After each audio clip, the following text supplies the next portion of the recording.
Several days passed, and the elders convened once again to discuss their course of action to eliminate Anukili's terror. One of the elders suggested eliminating him. Oh, we would all be pleased to see him gone.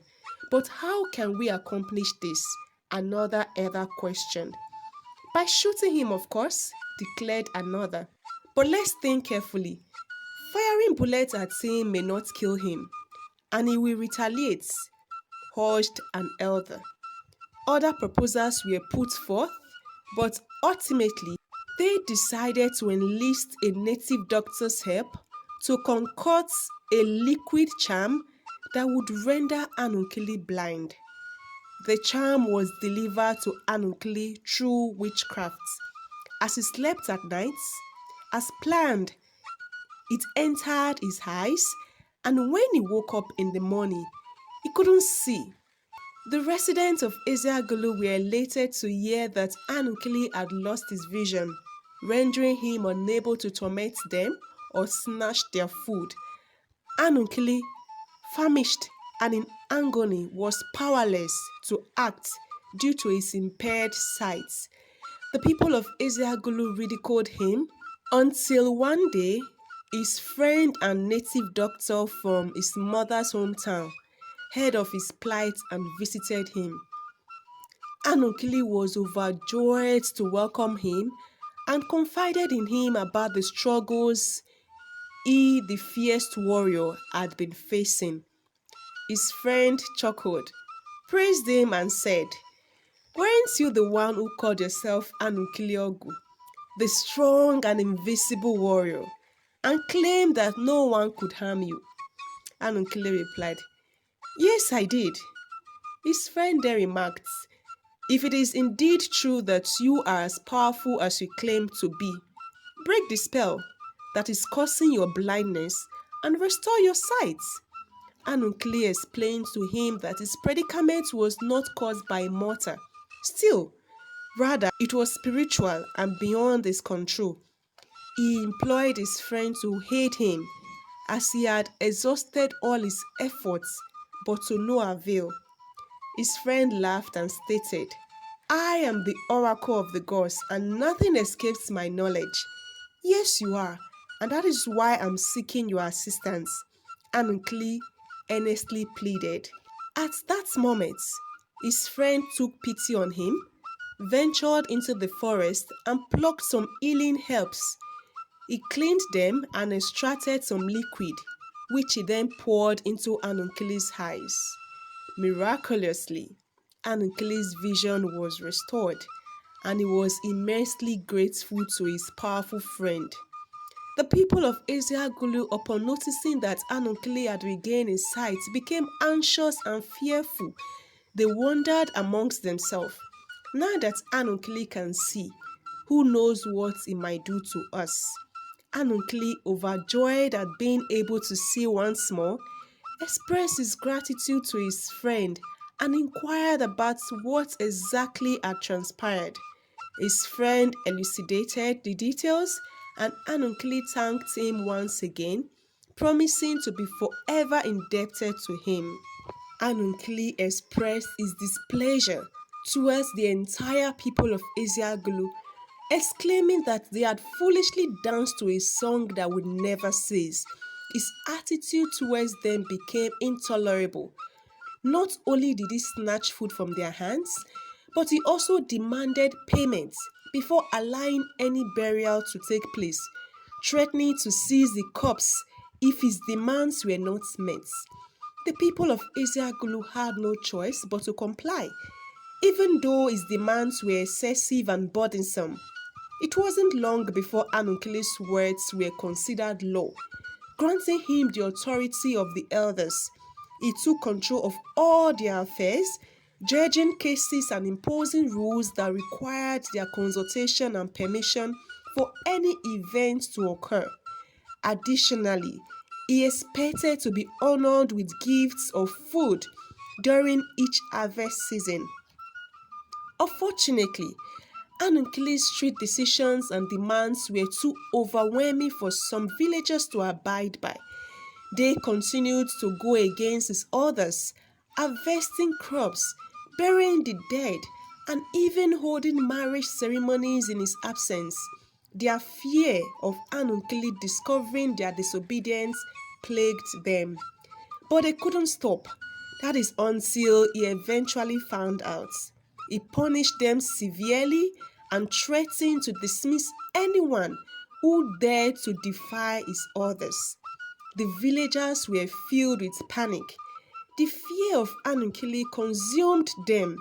Some resorted to taking their own lives, while others fled from their homes in Ezeagulu, all because of Anukili's oppressive ways. One day, the oldest man in the village cried out, Alu, abomination! How much longer must we live in fear of one man? Must we all die for Anukili to stop tormenting us?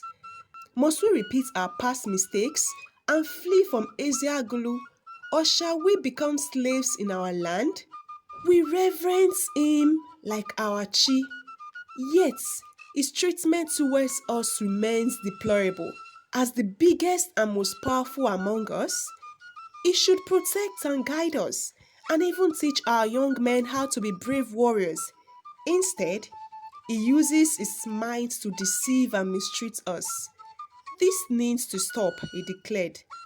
We must find a way to stop Anukili. The children of Ezeagulu cannot go extinct because of him. We will make him leave Ezeagulu by force. If he believes he is superior to Ezeagulu, he surely cannot surpass Aguleri. And if he has forgotten, he should ask what happened to his fellow giant warriors, Onoja, Nwaoboli, and Otukulijoju, when they thought they were indispensable to Aguleri. The old man warned Anukili to be cautious, as he might face the wrath of Ezeagulu Aguleri. The villagers gathered around and consoled him with hopeful words, assuring him that this would all be a thing of the past someday. But the old man, with tears in his eyes, asked them, when will it be? When everyone has died or abandoned Ezeagulu? Mbanu, God forbid. An elder cannot sit and watch atrocities unfold over my dead body. This must end now, even if it means sacrificing my last breath to make it so, he vowed.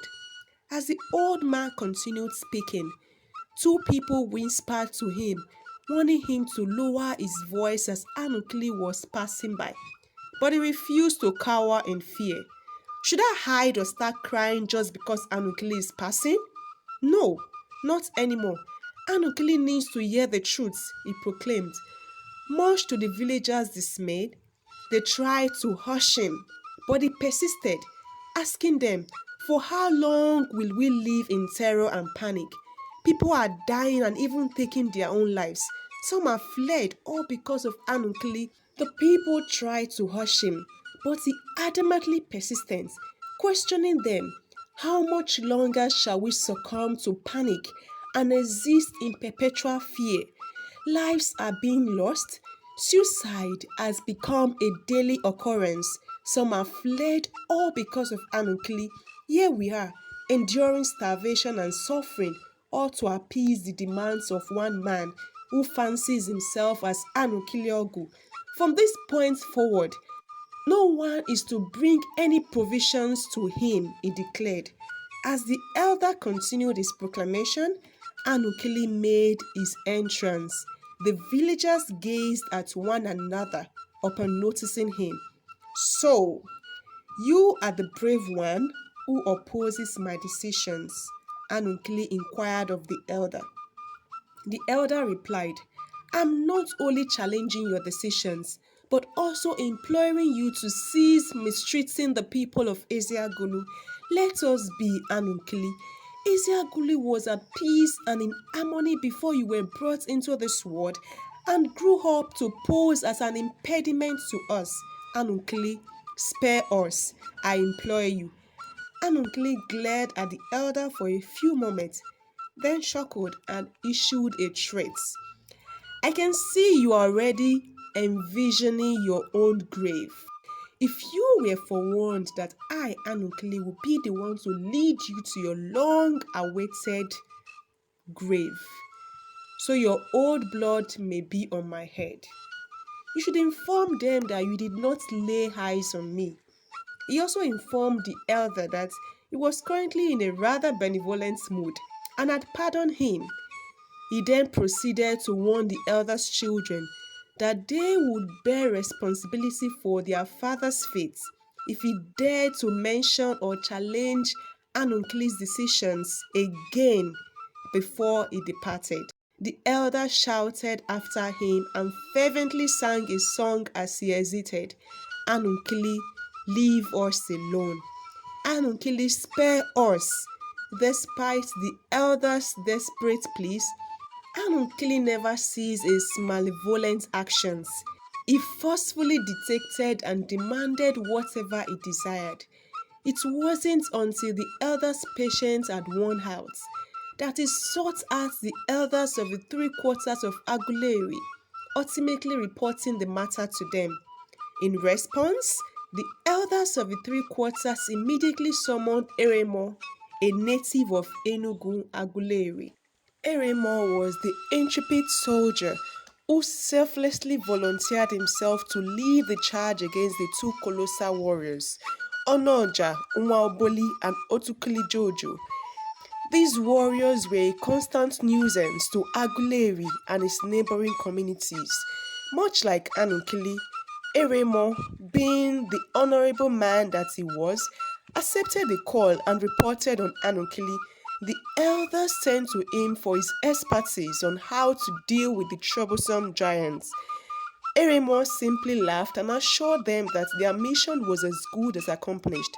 He confidently stated that if he was able to overcome Anukili's powerful comrades, then there was no doubt that Anukili himself would be no match for them.